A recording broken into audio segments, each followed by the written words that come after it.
All right. Welcome back to the Unanimous Decision Podcast. I am your host, D. Palm. Follow me on Instagram, Blue Sky, and now YouTube at DPalm66. Follow the show on our show YouTube, UD Pod 66. I cleaned up all that bunch of numbers that was the back end. UD Pod 66 is going to be the YouTube channel. You can find us on Spotify, Apple, YouTube, anywhere you get your podcast for $3.99. But we're also now cross-posting to the MTR Network. So if you've ever subscribed to the MTR Network on YouTube, you're going to start seeing these videos in there. If you're an MTR subscriber, you're like, wait, why am I getting sports content? Welcome back, kids. We're back. I got Chris out the cave. We're figuring some things out. We're going to put the wheels back in motion. Everything's moving. Again, every time I'm on the mic, it's brought to you by DanielPalmerMortgages.com. If you can pay your rent, you can pay a mortgage. It's my job to help you qualify. Make sure you check out my other podcasts, Life, Love, and Real Estate. Episode 10 is out right now. We talked about legacy. We're recording an additional podcast for episode 11 for next week. So you want to buy a house. We're going to walk you through the steps. It's me, one of my realtor partners, and we're going to walk you through the steps on buying a home. If you already own a home, congratulations. Get ready for your next purchase. If you're renting, holla at a player. Come, listen. Figure out how to get yourself in a position to stop paying someone else's mortgage and start paying your own. Also, make sure you subscribe at UDPod66 so that you can be on the front lines for the YouTube exclusives. Those won't come out on the podcast feed. The first one's out now. It's the one we recorded with Chris right ahead of Game 7 of the NBA Finals. But all that's in the past. I'm here to talk about the future. And the future, for me, is Felder Friday. What up, Felder? Dude, you heard me before the show. Yes, I did. I think Alexa is superior to Google in terms of voice activation. Okay. I will say this. I think Xfinity is superior to Spectrum with voice activation. Spectrum doesn't even have it. So, which is straight ass. You're going to mock me. I'm a Luddite when it comes to this shit because I don't have any of those robots in my house. You don't have any of them? Zero. Oh, bro. Your boy, listen, when you're in the kitchen and you got shrimp all over your hands and you want to change the song and you just go like, I gotta say, you better cultivate a good playlist, baby, and hit shuffle and call it a day. I don't trust the algorithms to pick my music. That's crazy. No, I just want to listen to one album or one song the whole time. I got a playlist. I hit the playlist shuffle. I got a Sunday morning playlist. I got a cooking playlist. Well, I tell her to play bad music playlist, and I tell her or bad jams playlist, and she'll just go straight to it, and she does it. I can't. I don't. They were. I got shrimp on my hands. I was raised shrimp on my hands. I was raised not to trust the surveillance state. I was raised against it, so I'm not gonna have those robots in my house. No, man. Things a little bit harder for me. That's cool. I'll be a little bit harder, but I can't. I don't have a Ring camera. I got a Ring. I don't believe in giving data to police officers, so I don't have a Ring camera. You come to my house, you on some raw other shit. I've got other stoppage methods. Like I got other methods to stop you. Well, I know you do. I don't. But here's the other thing. You know, if the police are monitoring my Ring, you know what they get? A video of me every day in my underwear, straight out on the front porch. Yeah, they do. Just like Nike Pros, like Nike Pro Combats and Pegasus walking straight out of the house. There's some analyst that loves that shit, Felder, who requests your file at least twice. They're like, can I do him again? Felder, before we got sidetracked by technology, you were telling me you're almost at the end, man. Tell me about the light at the end of the tunnel, brother. Bro, I see the light at the end. Oh, so my wife and daughter are at swim practice right now. I got them ready. I got them I made sure my daughter had breakfast. I made sure that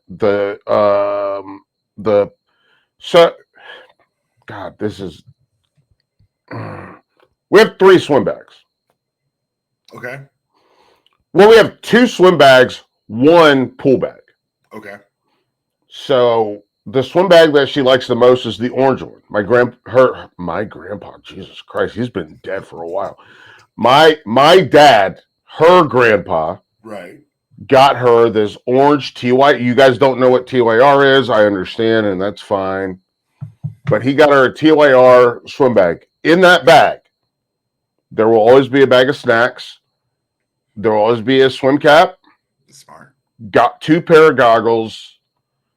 She has towel. Do you know what towel pants are? I don't. No, I don't.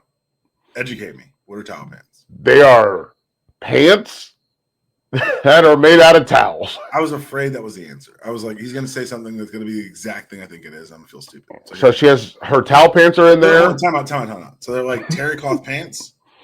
No. Like thick ass towels. Oh, like thick towel pants. Because she swims in winter. And when she leaves the facility, she needs something that keeps her warm. Yeah. No, it makes perfect sense. Like now that you're saying it to me, but like my head. Yes. Okay, I get it. Yeah. All right. And a hoodie that's a towel. A towel hoodie. My son has that because he's 2, and we bathe him, and it's a towel hoodie thing. And yes. Every time we do it, I'm a little jealous. I'm like, I could use one of these. Like I would. But imagine this as like this is Terry. Yeah. And this one is like, yo, and it's like a robe with a hood that you just like. She looked like Shredder. She's a quarterback on the sidelines of the cold game. Yes. Everybody, rest of us freezing. Quarterback warm as shit. So she comes out. So I made sure that all that was ready last night. We're good to go. She has practice this morning, breakfast this morning, practice this morning. They're going to go back to the pool, which means I have to pack the cooler. We got to get the wine in there. We got to get. I've been making clubs, dude. Club sandwich. Yeah. Yeah. And I made my wife a country club.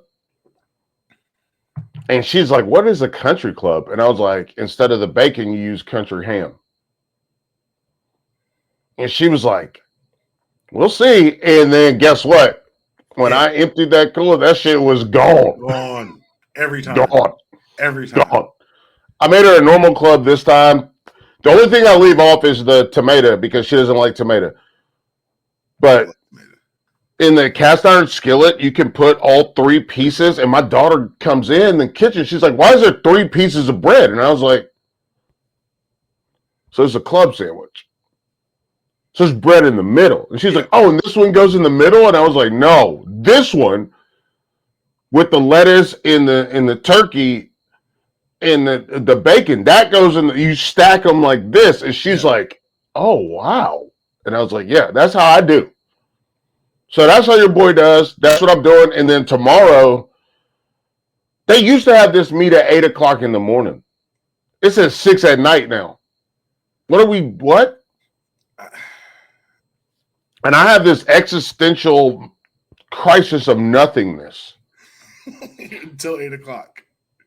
Until the meet should go from 6 until probably 9 o'clock. Right. But from when I'm done doing the stuff that I do at 2 until 5, I've got nothing. Go for a run, take a nap. No, I did a run. Dad nap. It's a perfect dad nap window. That's already after that. Knock in an extra 3 to 4. Go to 3 to 4, get an extra dad nap in. So I will say this though. Speaking of dads, I know you love your dad. I love my dad.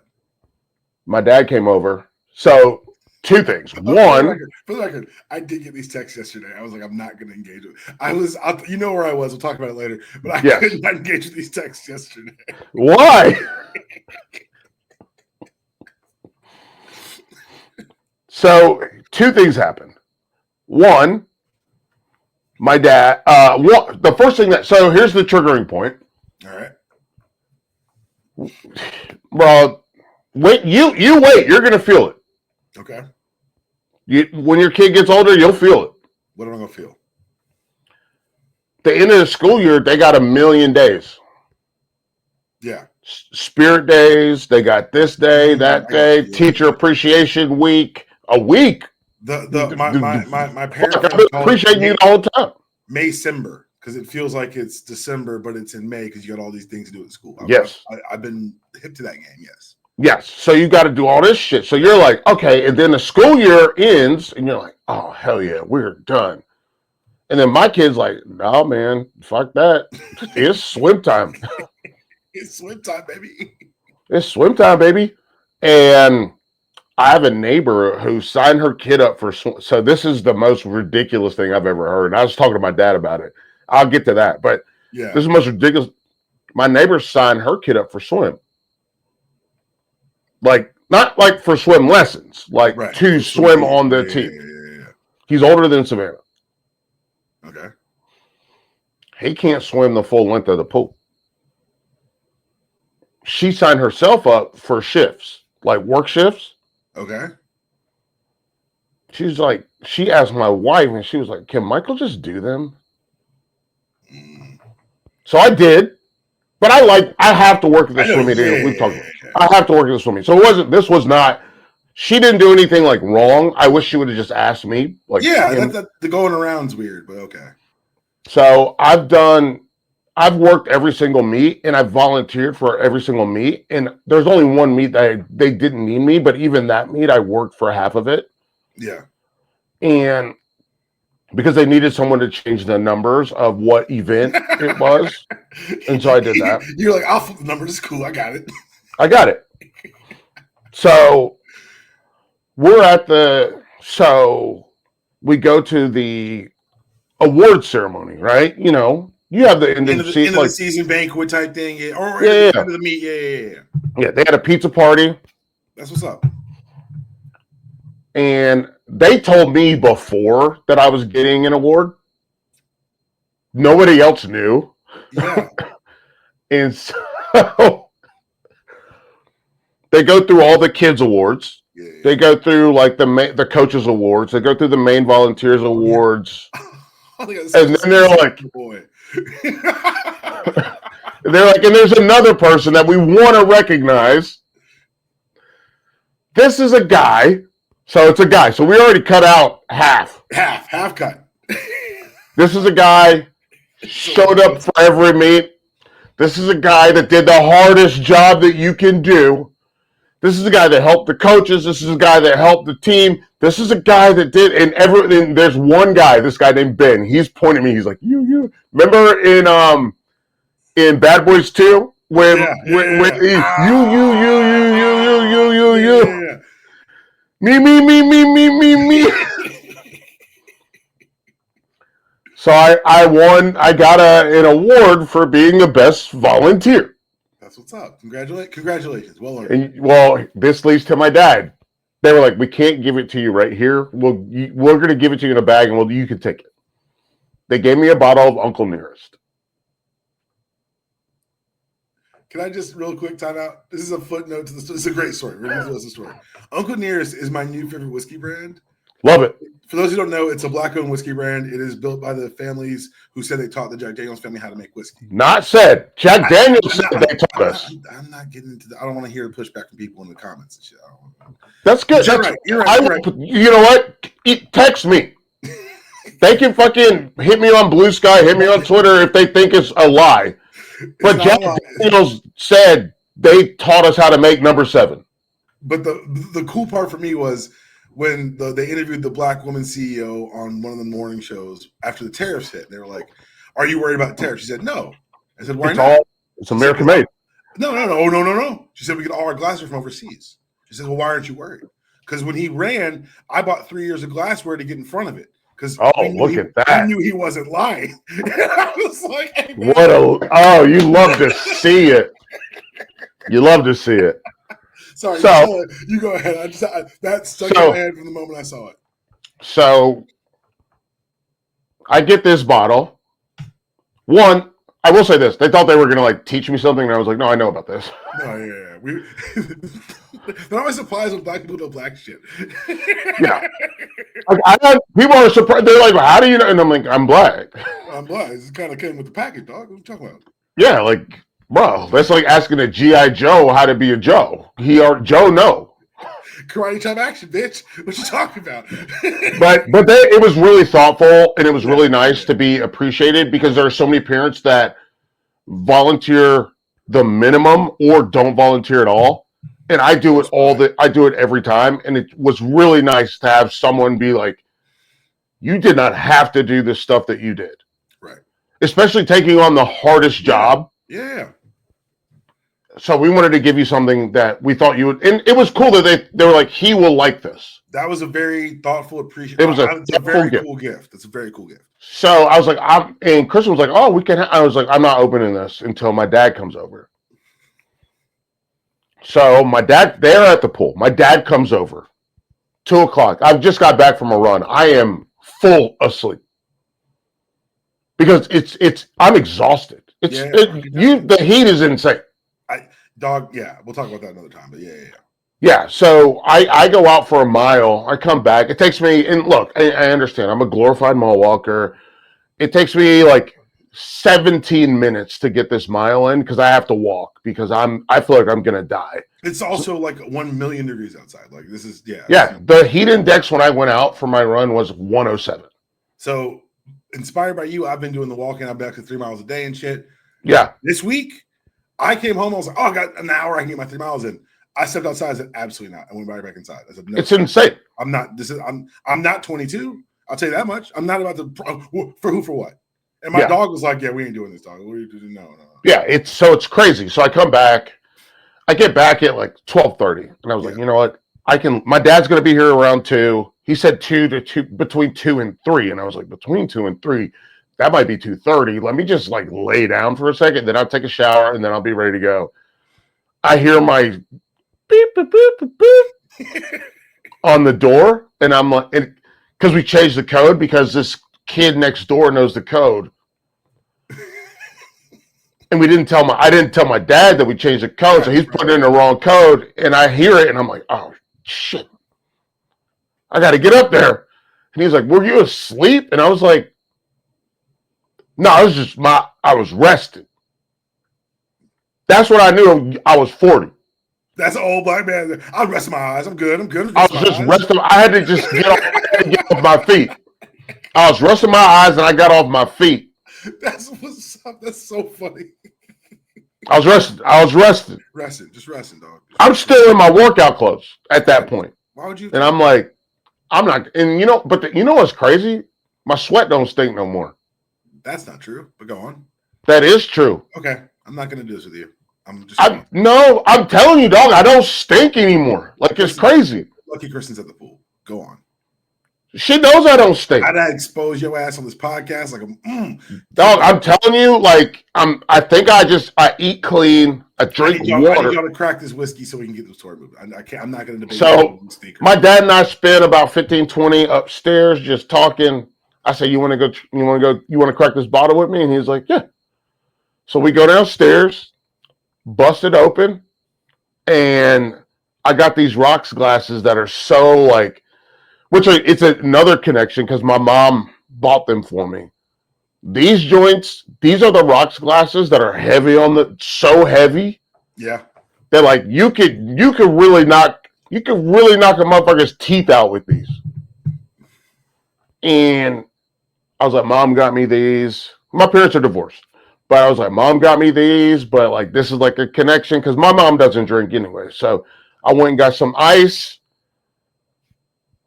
Poured that Uncle Nearest over it, and my dad and I, we watched the Eiger Sanction, a Clint Eastwood movie from from the 70s, I believe? Yeah, and we just hung out. And I was like, and I talked to him, and I was like, Dad, you know that like I could never do that. Like, I love my wife dearly. Yeah. She would never sit down and watch this movie with me.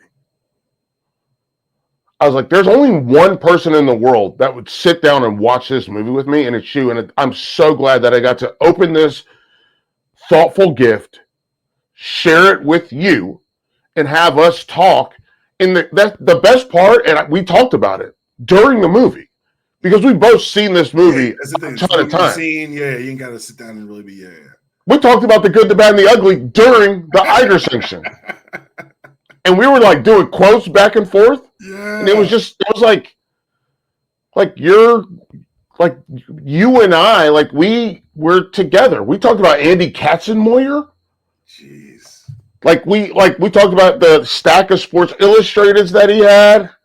And like we just did, like I was like, I can't do this with anybody else. Right.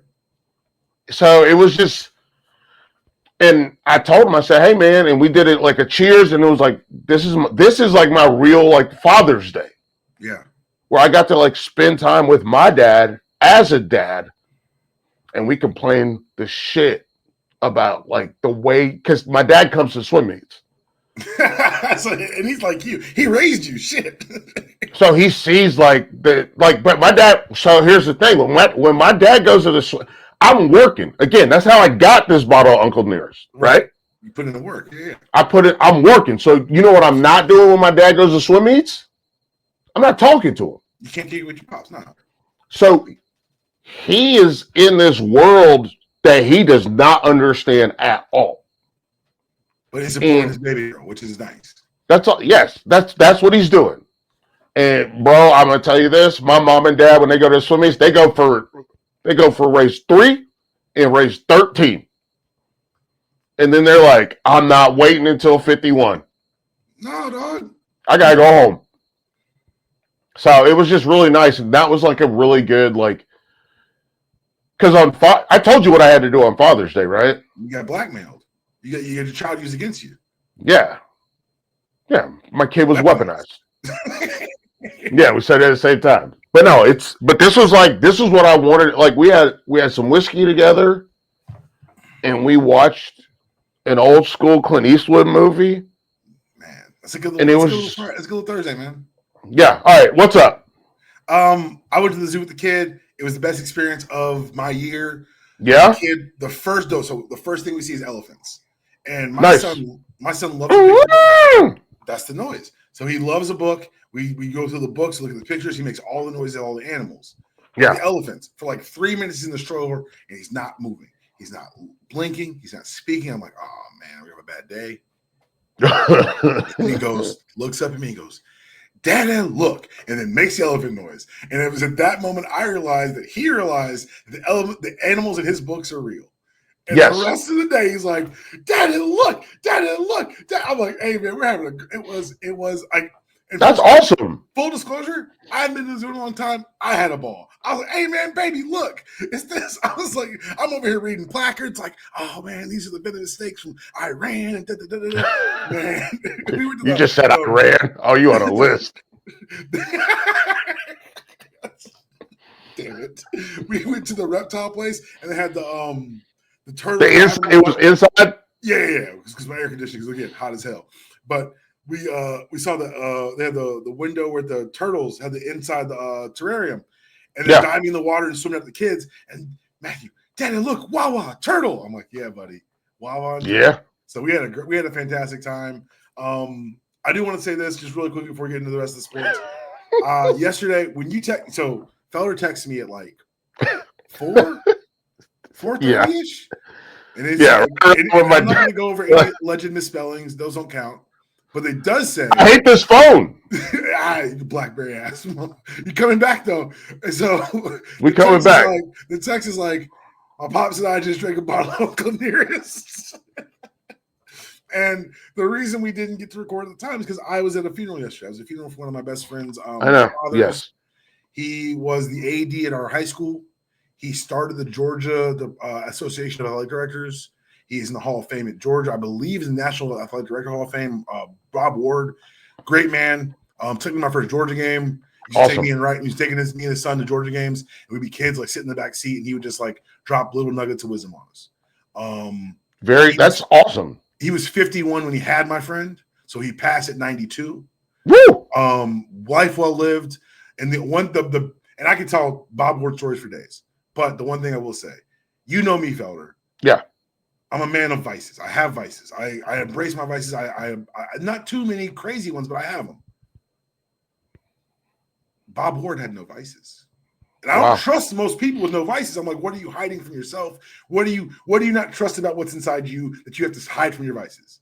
But Bob Ward was never like that. He's just a good, solid dude. His only vice, 4 Coca-Colas a day. Woo! You go talk to Bob Ward, he'd be like, hey man, can you give me a Coke?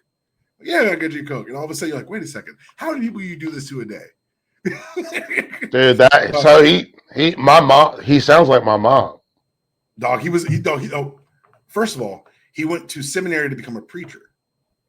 And then from there, he became a teacher. And from there, he became a coach. And like, it's one of those things where like just like your parents, like that service mentality, that education mentality, that carried him for so long. And so, and I got to see, what's dope is like, I go to the funeral, obviously, you know, to people, it's a very sad time. It's also a celebration of life. And I'm speaking to coaches and teachers that I haven't seen in 25 years who are like, oh yeah, Bob, decades. Oh yeah, Bob, and they're just telling me how he affected their lives, or how like, man, walking down that hallway, when you knew you were in trouble to go to his office. Yep. But you always left. He may do whatever it has to in the meeting, but you leave and you're like, man, I really appreciate he pouring into me. And so, that's good. That's it. Like it was just a really good day. That's a good life. Like really, that's a life well lived. That's a great way to put it. Yeah, man. Like I still have former teammates, or you're always a teammate, not former. You're a teammate. Excuse me. And friends from school that are like, you could always hear Miss Rebecca like click clack, click clack, click clack. And he sounds like that type of a person where it's like, hey, you need to go to his office. Mm-hmm. And you're like, But then he drops like a life bomb on you. And you are like, okay. He cares. Like it's about the teachers and coaches that care. They care. And it's not self-motivated isn't the right word. It's not self-interested. Self-interest, yes. It is. I want to pour what I know, what I've learned through my mistakes or through anything that I've done. I want to pour that into you so that you go. And I want to use that to launch off into the conversation that you and I haven't had yet, because we haven't spoken since this happened. First quarter, Game 7, Oklahoma City versus Pacers. You and I have talked about it for years at this point. Mm-hmm. Untouched Achilles pop. What? When Halliburton's Achilles popped. Oh yeah, it's a repetitive use injury. But that is an example of people at a lower level who weren't interested in the player, right? Who had the other reasons for doing it. Your trainers, your coaches, the overtraining, the early specialization. Ironically, the Kobe system of constant grind is breaking these kids. Yeah, it's not good. The adults around them have seen, if I can say that I'll train this kid, I can make X dollars. I can bilk their parents for X dollars. Results be damned. And let's say they do succeed and they do get to the highest levels. Congratulations. You put more miles on them than were ever necessary for them to succeed. Right. That's why the European players are in a different position. Because they got professionals involved. They also play professional basketball earlier, but they also do they don't just do the same thing over and over and over and over and over and over and over and over and over and over. Like it's cool if you're, Gilbert Arenas, Steph Curry. Gilbert Arenas got hurt. But that stuff comes at a point. Like you're not doing it at 11 and 12 years old. That's really where I'm getting frustrated watching the conversation around it and people talking about how, this is from the 82 games of the no. Did you see? They always play 82 games. I brought this stat out with Nada on Tuesday, excuse me. From 1990 to 2003, there were 45 torn Achilles in the NBA. 1.3. Tell me the years again. 1990 to 2023. Felder, since last July, for 12 months in the NBA, we've had 8. Yeah, that's repetitive. That's fucking wild. That's a training issue. Mm-hmm.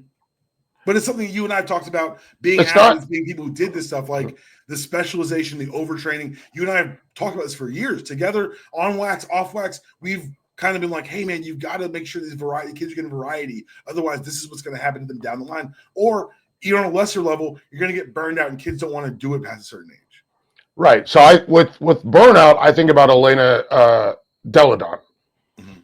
Because she quit completely, played a different sport, volleyball, mm-hmm. and then was like, I want to go back to play basketball. And she's good. So I think there's a couple things. Sorry. You're good.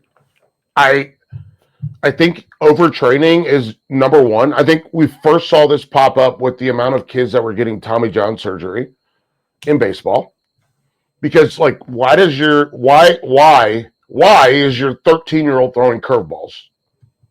Shouldn't be doing that. Why is your 16-year-old throwing curveballs? Why don't you just work on location and control? Control and location. That's the name of the game at that age. And have a fluid motion. Like that's what you need. And now we're seeing it in the NBA. I will say this. As much as I've been super critical of the way our basketball players are trained in America, in contrast to Europe.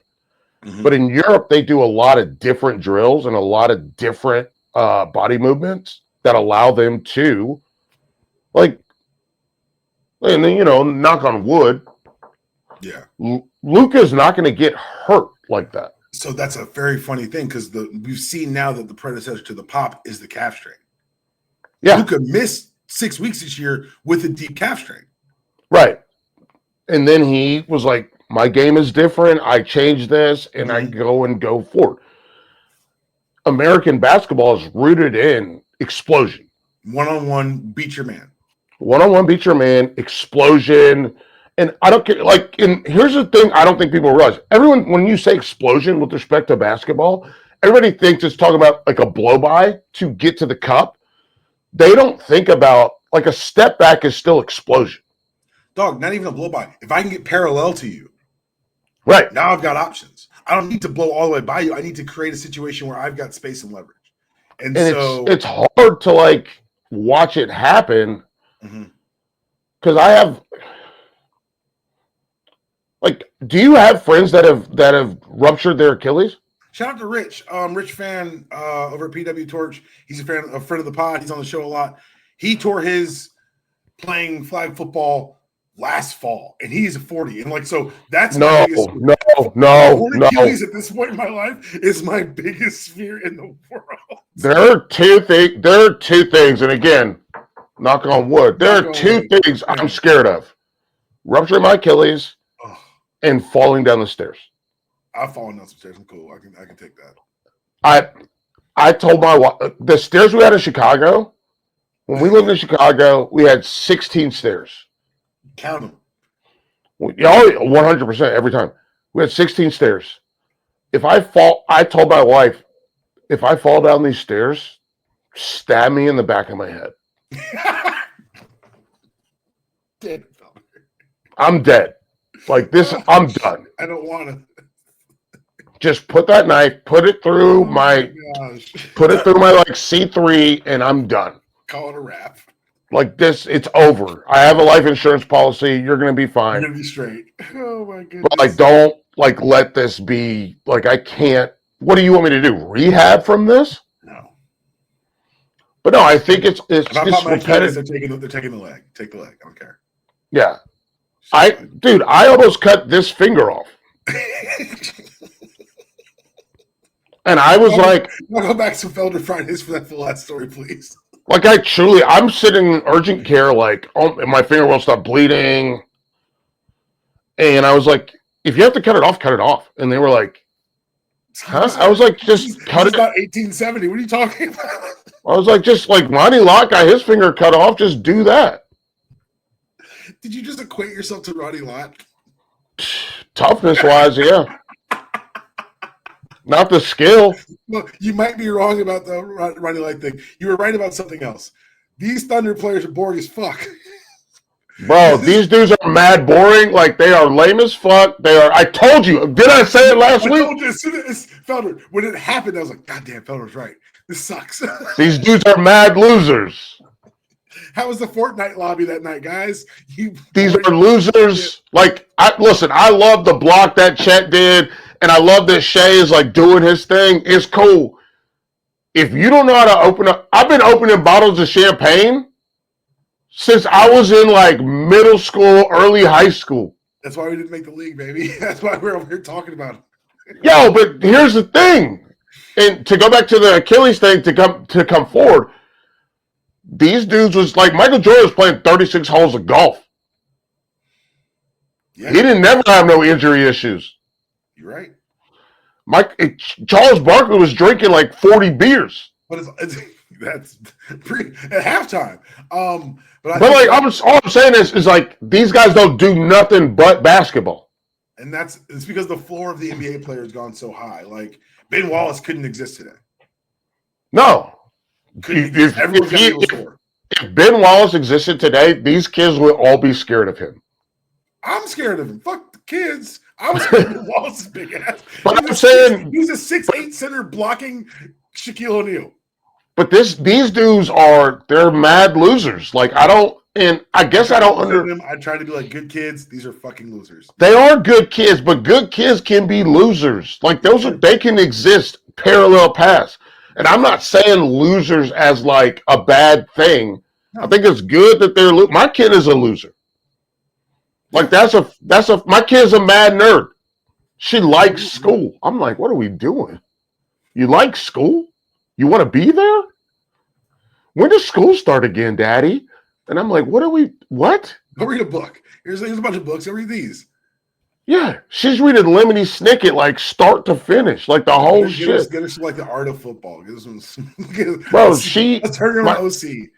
Bro, my kid, she like, you know the light you're not allowed to turn on in the back of the car? Yeah. Turn it. I'm like, you got to turn the light on. You got glasses. You're already a nerd. Come on, Four Eyes. Like you turn the light on. So I can't. Like I'm on Savannah's side. Like I was the kid who got in trouble for reading books on my bed at night. I had a flashlight. Bro, I yelled at for it repeatedly. I was the kid who my parents would put a book down and I would read it.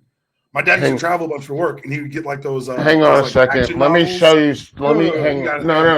I got something to show you, dog. Let me show you this. And so what I would do was I would pick up these adult ass books and I'd read them cover to cover. And my parents were like, it's probably too old for him, but he likes reading, so let's let him read. So when we talk about the nerdy stuff, like I get it. Like it's different, but I get it, and that's why the OKC kids. They're super nerds because you can be nerdy, you can be reedy, you can be someone's excited about these other things, but man, you got to learn how to have a little fun. And SGA was having fun. He was the mile high without being in Denver on that GMA appearance, but I need him to have a bit more responsible fun. When we came down to fun, we're talking like J.R. Smith not wearing a shirt for example. I'm not talking about like occasionally like going to a parade and having kids such as Larry O'Brien. Nah, I need to see someone on that squad while out. Is it going to be Alex Caruso? I don't know. I need someone to step up. Are those neck flashlights? Yeah, dog. This someone who knows my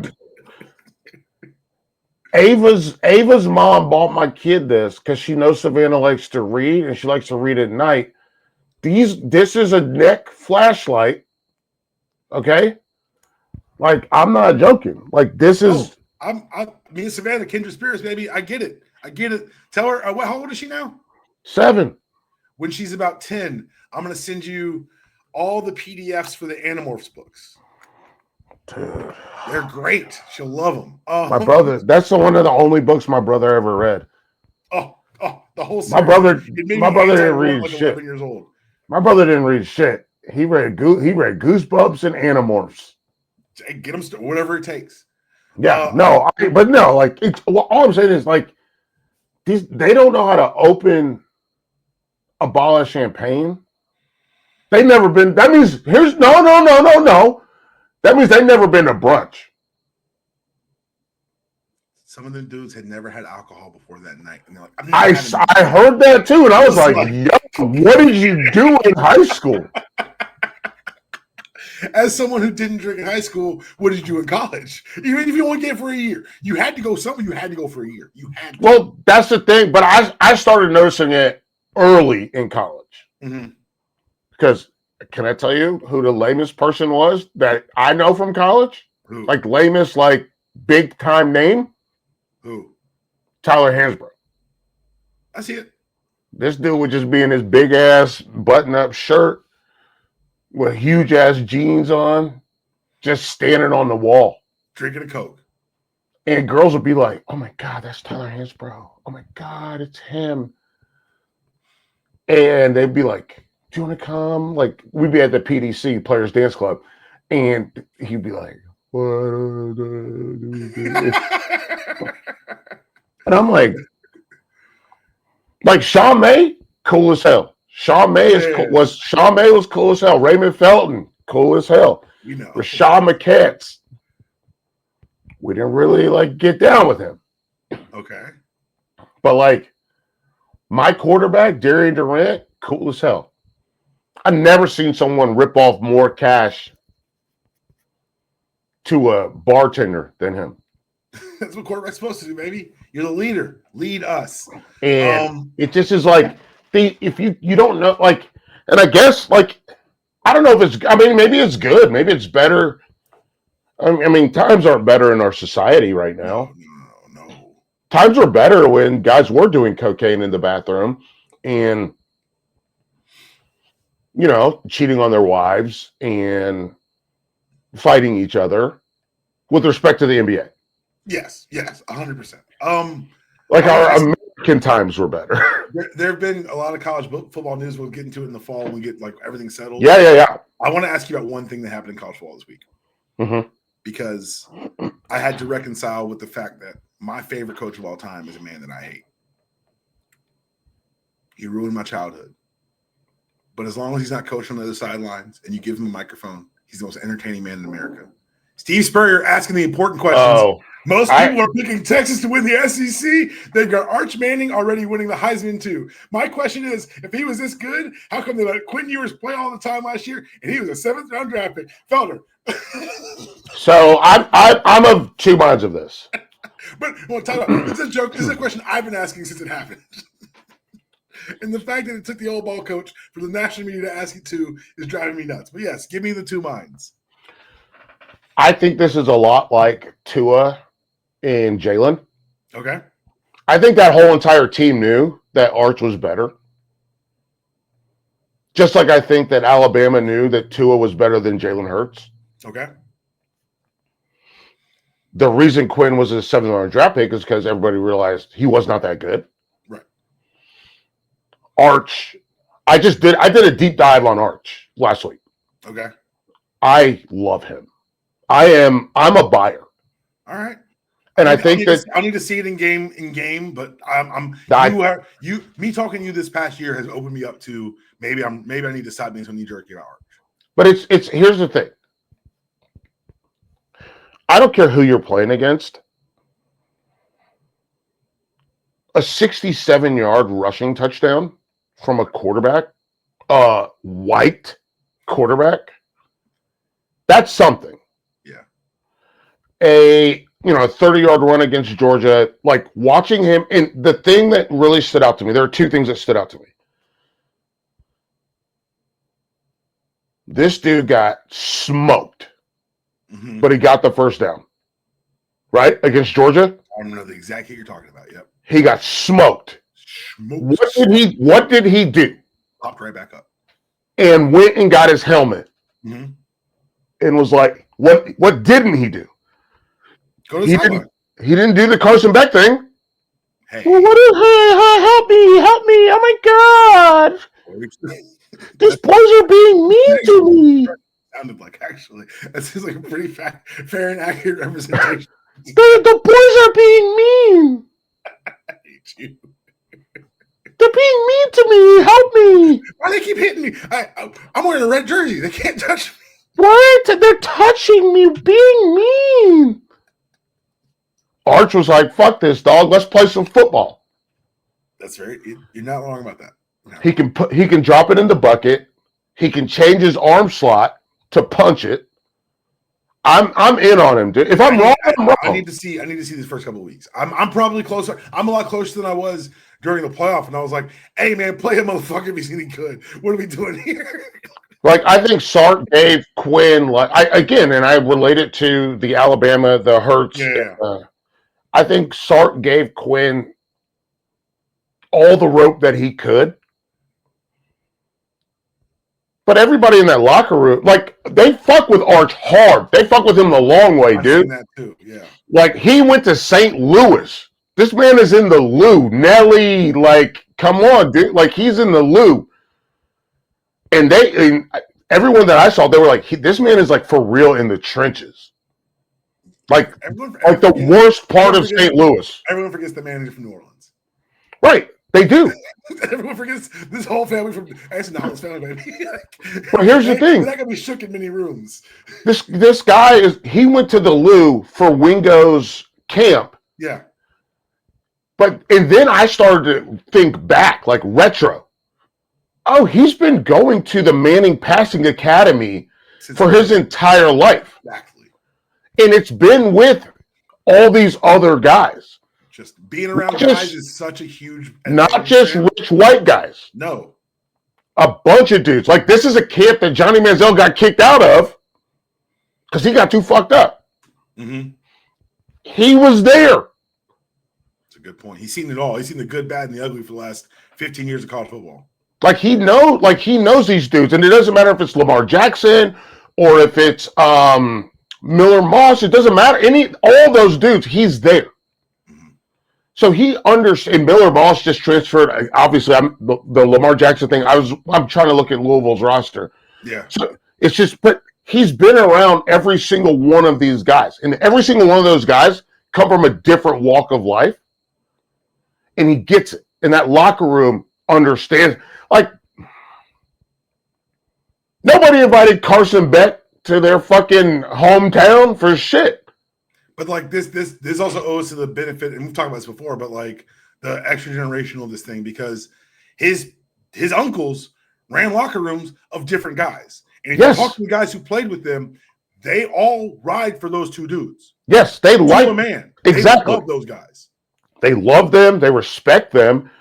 But it's also Archie starts with Archie. I've been around Archie a couple times, and Archie, like the way that he talked to the person that was miking him up, the way that he talked to the lighting person, the way that he talked to me when I was on set with him, the way that he talked to us was like a guy who understood.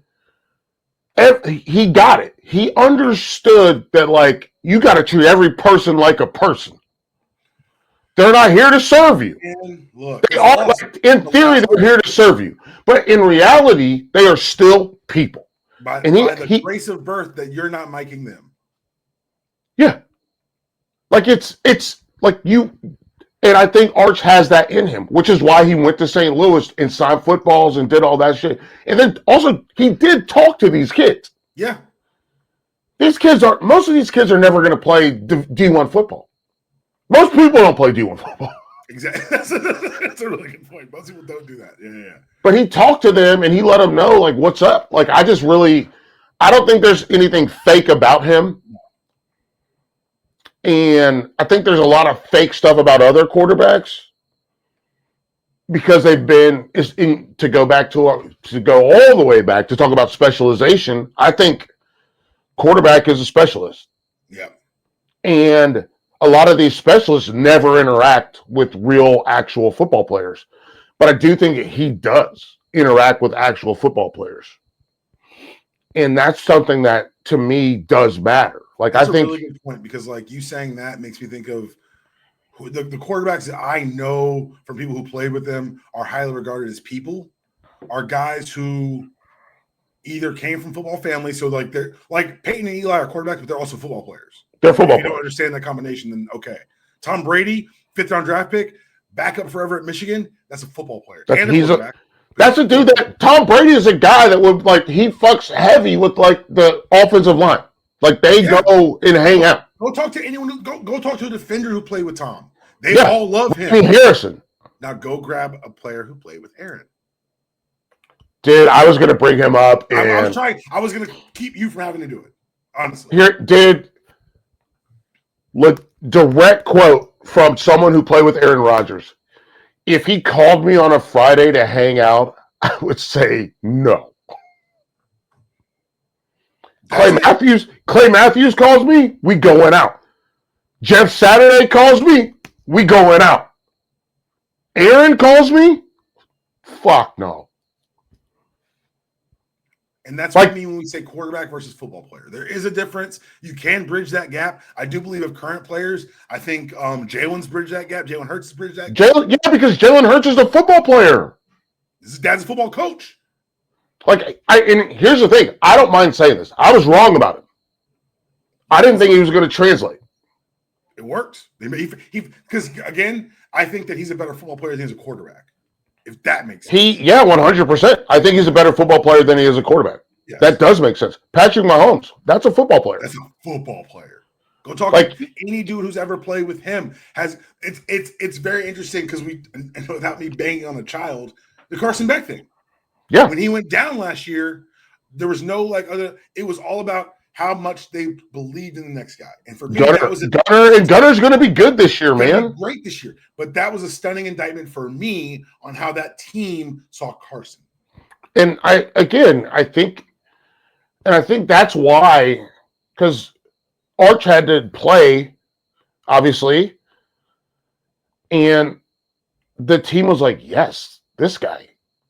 But I think Sark was like, I still have to give Quinn his.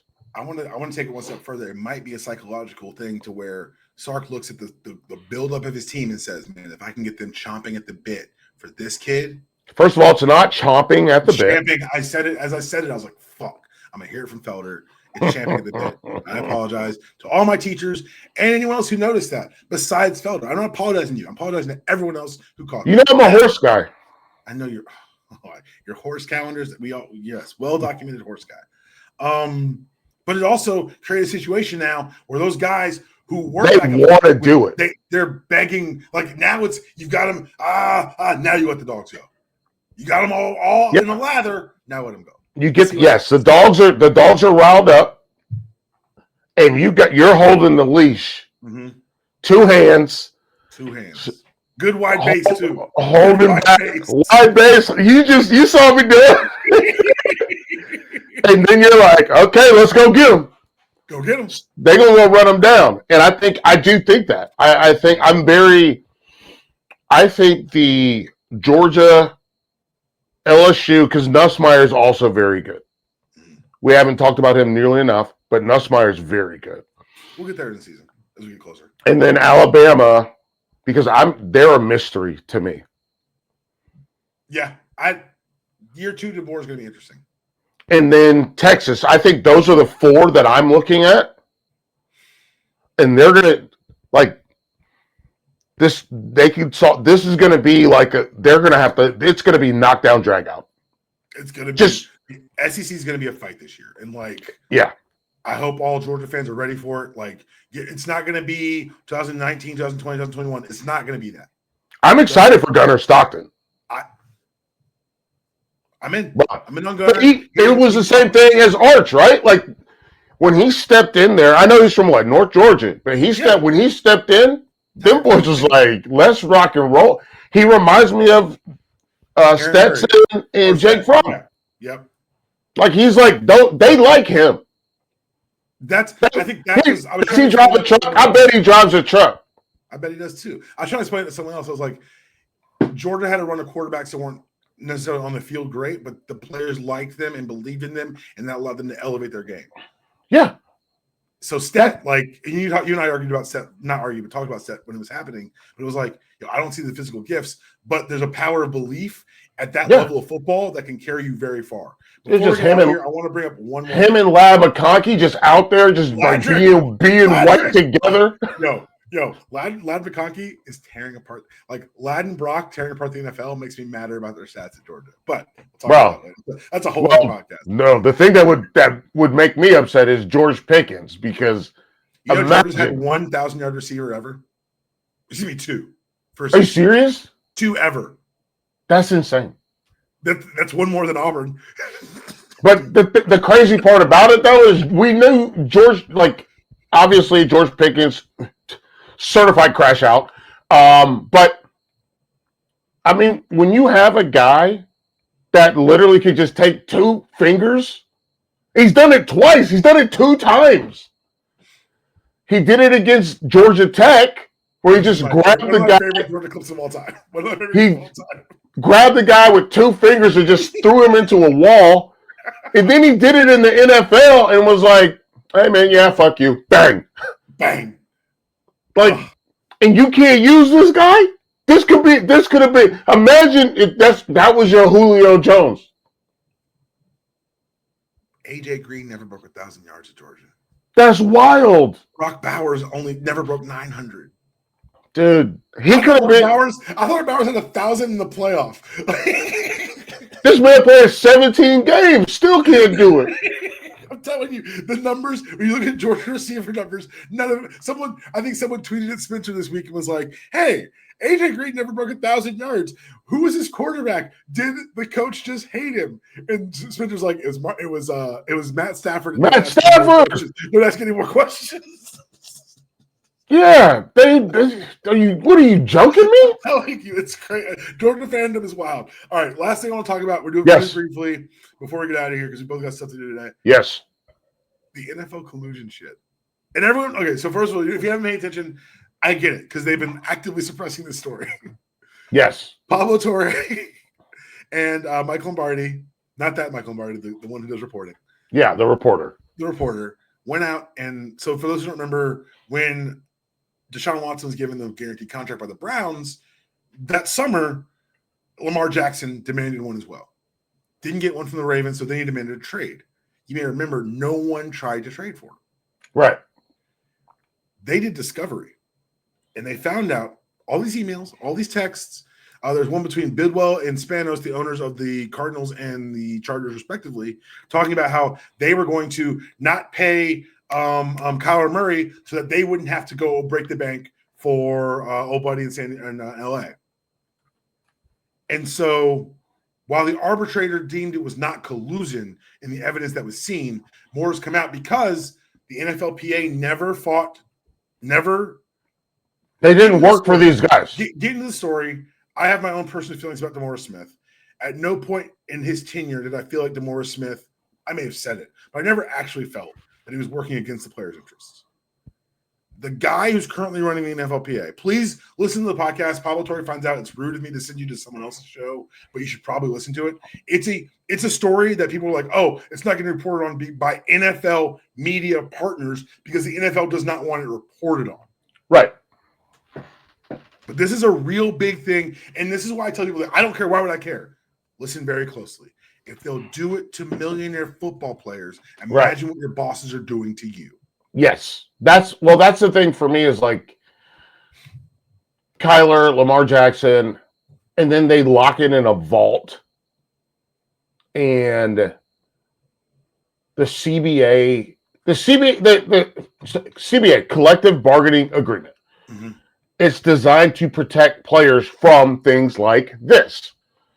And if they're going to work in concert with their opposition, and like I don't feel bad saying that the owners, labor and management is an oppositional relationship. It's their opposition, and they're like, and they are okay with locking into a vault until somebody, in this case Pablo Torre, which by the way people are mad at him about this. Why? He also is one of the people that why. That people, people look. I went to UNC. People are also mad at him for the FOIA for the like he's a reporter for real. He's an actual fucking. He's not. This is not fucking Pat McAfee. This is not trained former. He's business. He's a reporter. He was a researcher for Sports Illustrated as an intern. Like this is a guy. He's a reporter. His training is reporting, and so he's digging. He's looking for stuff. This is not a guy that's like just does trades or just does contract. Like this is a guy that also did a FOIA on UNC. I don't know how many hours he has in a fucking day, dude, because he's got a really big team. Yeah, I'm sure about that. But like, I just am like, the things that you can care about are wild because this is a huge deal. Huge. But the Belichick stuff that he did at UNC, did you see that? You sent it to me. Yeah, you did. Yeah. Well, and that lady. It's another huge labor issue. The lady from 1970, the 1977 graduate, she was the old money's so mad. They're so mad. Old money is mad. Old money is mad in Chapel Hill. Felder told me that before Pablo approved it, but I was like, I can't be that mad. Holy shit, these folks are pissed. She was pissed off. So I just think with respect to the NFL, and like, you can't seal this information. You also have to realize that this is, as you mentioned, this is like, you guys aren't on the same team. Except and DeMaurice Smith doesn't. I don't think DeMaurice Smith realizes like we're not on the same team. No, DeMaurice Smith. I need to couch this because I was an agent when DeMaurice Smith was running the NFLPA, so I have my own personal feelings about DeMaurice Smith. DeMaurice Smith was trying to fight a glacier, and I thought he didn't fight hard enough. Right. The guy they've got in now, who was voted in a secret ballot, who was nominated by a committee that they withheld the exposure into who the nominees were until I think the 60-day challenge period had passed for the NFLPA. Like, it was listen to the podcast, the whole process was shady, but this guy is a scumbag. The guy running the NFLPA right now does not come from a labor background, does not come from a football background. He is legitimately a scumbag. Dominic Foxworth, I know, was a finalist, and the fact that they chose this guy, Dominic Foxworth, who was a formerly helped lead the anyway. Please listen to the podcast. It's a huge labor thing. Felder, tell people where to find you, dog. It's felder.substack.com. Also, if you want to get a hand in the dirt koozie, hit up the Etsy shop. I'm slinging them things, and you get buy one, get one free. Other than that, man, I'm chilling like a villain on penicillin. There will be no Felder Friday next Friday for America's birthday. Y'all enjoy that shit. I'm not celebrating America, but I am firing up. They do the national anthem at all these swim meets, and I'm like, yeah, what if I just took a knee?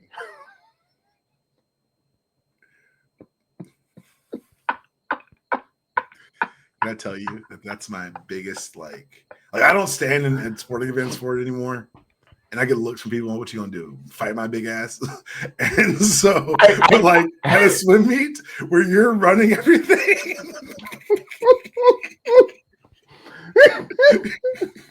You got one left. You already got your Uncle Nearest. Bro, it comes down to how awkward do you want to make it for Savannah. And I don't. And Kristen. Well, the other part is I only think about it like halfway through the national. And the Rockets regular. I'm like, oh damn, I should have took a kney. It's a concrete pool deck. I'm not trying to fuck my knees up.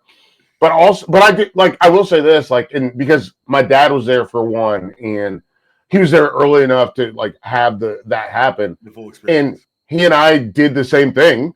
We both took our hats off and put our hands behind our back. Mm-hmm. And it's just old habits die. Old habits die hard, man. As soon as it starts playing, I'm hat off. I was at that funeral yesterday, and they closed with the Apostles' Creed, and my boy next to me had this hymnal open, reading it, and I'm reciting it. And I'm like, some things you can't shake, man. You can't shake. There's nothing you can. It's just too deeply ingrained. They're just in your. That's just a part of you. It's just in the DNA, man. I ain't been in a church in years, and I was just like, that's just a part of you. Truly, if I had a football helmet near me, I would be standing like this with the football helmet. I would be standing like that with the. I got people calling me with shit to do. Thank y'all for listening.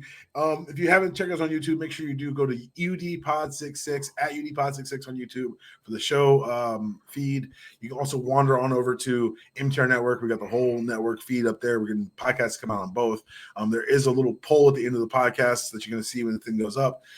But yeah, make sure you guys check us out. Might have a YouTube exclusive next week ahead of the 4th, but we'll be back with the normal Tuesday show. That was your show. There is no outro. See you guys next week.